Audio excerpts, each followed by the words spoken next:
If you've been walking every single day to protect your brain, I need you to stop and listen to me right now. Because the exact routine you think is saving your mind may be silently setting you up for early cognitive decline. I know that sounds impossible. I know you've been told walking is the gold standard. Doctors recommend it, magazines celebrate it, and millions of seniors across this country lace up their shoes every morning, believing they are doing the single best thing for their aging brain. But there is a warning hidden in the science that almost nobody is talking about. And by the end of this video, you are going to understand exactly why a certain kind of daily exercise, one that feels completely harmless, is slowly starving your brain of the very stimulus it needs to stay sharp. Stay with me through this entire video, because in the next 12 minutes, I am going to show you what's really happening inside your brain when you do this exercise the wrong way, why your doctor has almost certainly never mentioned it, and most importantly, I am going to give you a simple replacement you can start tonight. No gym, no equipment, no expensive program required. If you are between 60 and 72 years old, and you care about staying independent, sharp, and in control of your own life for decades to come, this may be the most important 12 minutes you spend this year. Let's start with the reality of where we are right now. According to the Alzheimer's Association, more than 6 million Americans are currently living with Alzheimer's disease, and that number is expected to nearly double by the year 2050. Here is what most people don't realize. The brain changes that lead to that diagnosis begin quietly, without any obvious symptoms, sometimes 15 to 20 years before a person ever forgets their grandchild's name or gets lost on the way home. That means if you are 65 years old today, the decisions you make about your brain health right now, this year, this month, are shaping what your mind looks like at 75 and 85. And here is the statistic that truly stopped me cold when I first read it. Researchers at the National Institute on Aging found that physical inactivity is one of the most significant modifiable risk factors for dementia.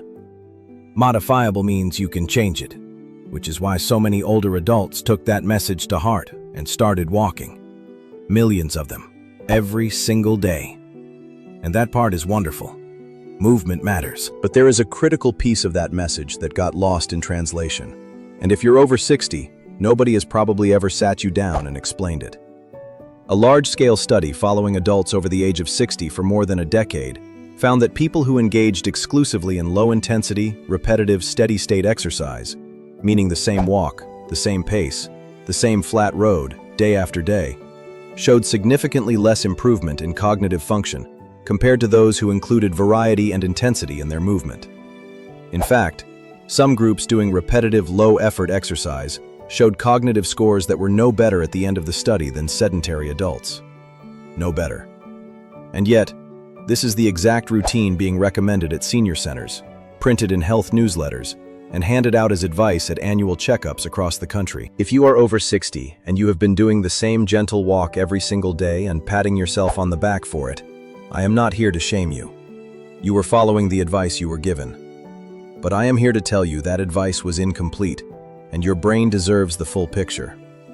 Here is what is actually happening. When you go for the same walk at the same pace down the same street every single morning, your brain, which is an extraordinary, adaptive, efficiency-obsessed organ, eventually stops paying attention. It has mapped the route. It has calculated the effort. It knows exactly what muscles to activate and when. It has essentially put the whole experience on autopilot. And autopilot, while it feels effortless and even pleasant, is the enemy of neuroplasticity.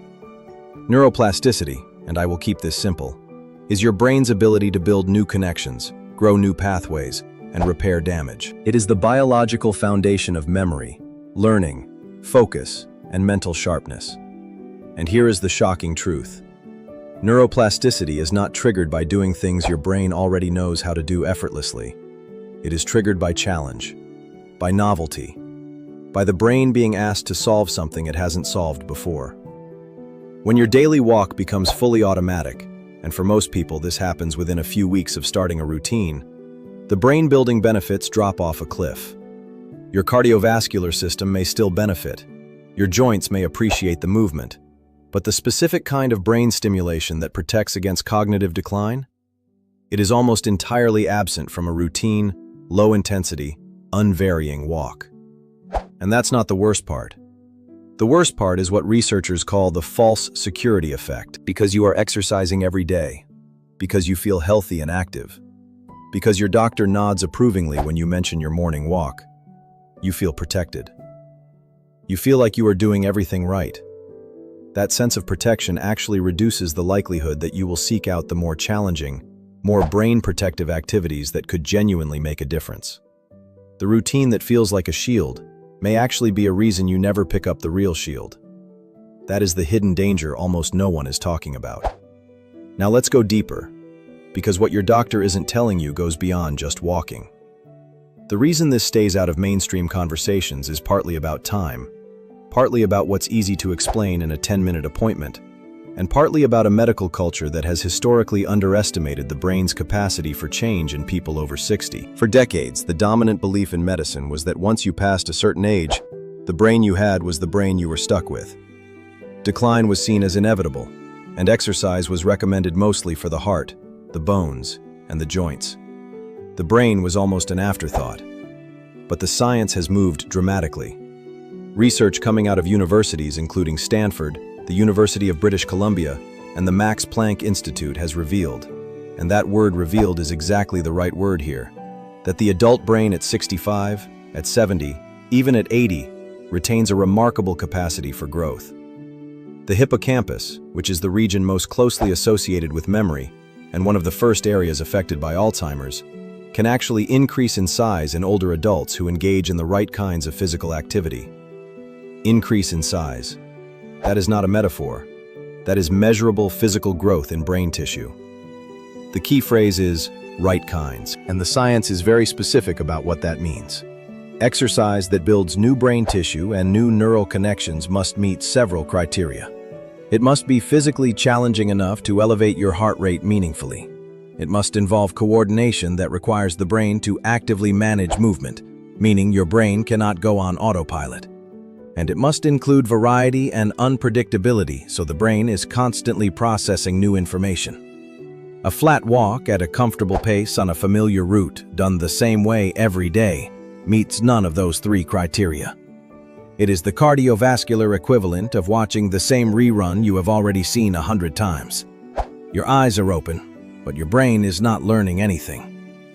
There is also a breakthrough piece of research I want to share with you, because this is where things get genuinely exciting. Scientists studying what they call dual-task exercise, which means physical movement combined with simultaneous mental engagement, found that this type of exercise produced dramatically greater improvements in memory, attention, and executive function compared to physical exercise alone.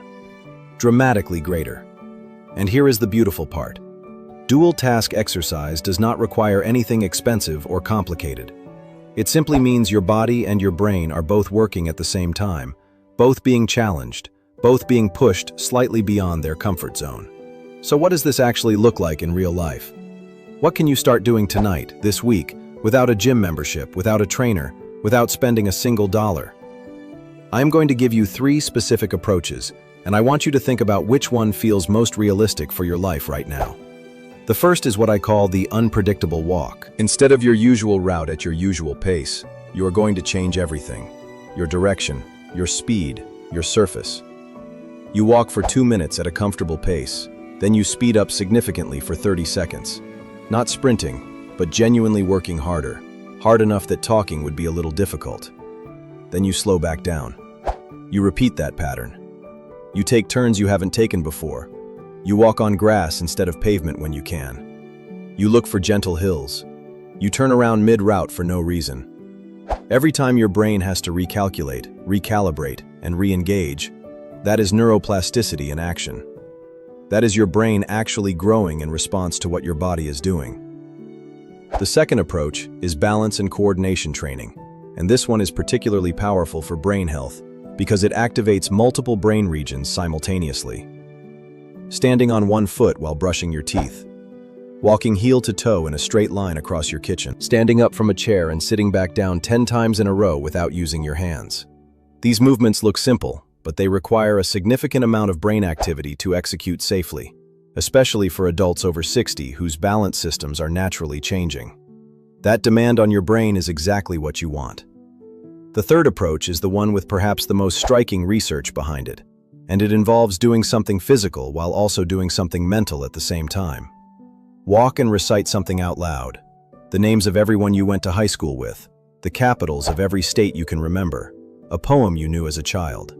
Dance to music you love, because dancing forces your brain to process rhythm, pattern, memory, and movement simultaneously. Try a new physical activity altogether: table tennis, swimming, tai chi, even gardening in a new part of your yard. The novelty alone is medicine for your brain. Every time you ask your body to move in a way it doesn't already have completely memorized, you are building the very neural architecture that protects you from cognitive decline. You can start this tonight. You do not need to overhaul your life. You simply need to understand that your brain is not a passive passenger in your body. It is actively responding to every single thing you ask it to do, or fail to ask it to do. And at 62, 65, 70, you still have enormous power to influence how your brain ages. That is not wishful thinking. That is peer-reviewed, published, replicated science. Here is where I want to leave you today. The fact that you watched this video to the end tells me something important about you. It tells me you are not willing to simply hand your brain over to the aging process and hope for the best. You are the kind of person who seeks out information, who questions what you have been told, who wants to protect your independence and your sharpness with everything available to you. That instinct is right. Trust it, and take action on it. Start with one change this week, just one. Take a different route. Add 30 seconds of effort. Recite something while you walk. Introduce your brain to something it hasn't processed before. The goal is simply to stop giving your most important organ a free pass, because your brain, at any age, only grows in response to genuine challenge. If this video gave you something worth knowing, please share it with someone over 60 in your life. A spouse, a sibling, a friend, a parent. They deserve to know this too. And if you want to keep getting science-backed, straight-talking information that your doctor may never have time to tell you, hit subscribe and make sure the bell notification is turned on so you never miss a new video from this channel. Your brain is worth fighting for. I will see you in the next one.